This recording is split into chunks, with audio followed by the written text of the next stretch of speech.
The voicemail from my mom was brutally short. "You're out of the family business. Our lawyer will be in touch." I didn't fight back. I just sent a one-word reply. "Understood." Then I quietly sold my entire 40% stake. 48 hours later, my phone had 72 missed calls from my brother, frantically pleading with me to reverse it. To understand why, you have to go back. My grandfather built our manufacturing company from the ground up, with nothing more than a firm handshake and sheer will. When he passed, he divided the ownership 40% to my dad, 20% to my mom, and 40% to me. My brother Colin was still in college, so Grandpa said my share was my foundation to build on, as long as I was willing to work for it. And I was. I jumped in right out of high school, learning everything from operations and finance to inventory management. When Colin finally graduated, he basically parachuted into a comfortable VP role.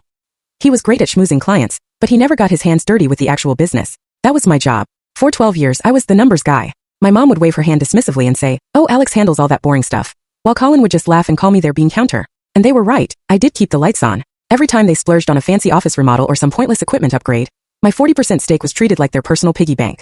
I waited 3 extra years to buy my first car, using the money to cover an emergency supplier payment. I delayed the down payment on my own house to make sure everyone else got their paycheck during a slow quarter. I even cashed out a small investment account I'd had since I was a teenager to stop a loan from defaulting, because they'd missed the payments. My share wasn't an asset, it was an anchor. But I put up with it all because deep down I just wanted their respect. The signs were always there, though. Being left out of strategy meetings, finding out about major decisions only after the numbers didn't add up, my mom's condescending kindness, and Colin literally turning his back on me during family business discussions. But I kept hoping, kept sacrificing. Then came that voicemail. Cold. Final. 3 weeks later, I was scrolling through Facebook when I saw a picture of my mom and Colin, all smiles, shaking hands with some stranger. The caption announced a massive new partnership that would propel the business into a new era. They had restructured the entire company, the one I own 40% of, and I found out on social media. I called my mom, who just brushed it off. "Oh, that. It all just happened so fast, dear. This is complicated stuff. We handled it." Then Colin got on the phone. "Look, man," he said, "you're just the money guy. Let us handle the real decisions." You wouldn't get it. Just the money guy. 12 years of my life, boiled down to 4 condescending words. In that moment, the hurt inside me finally hardened into resolve.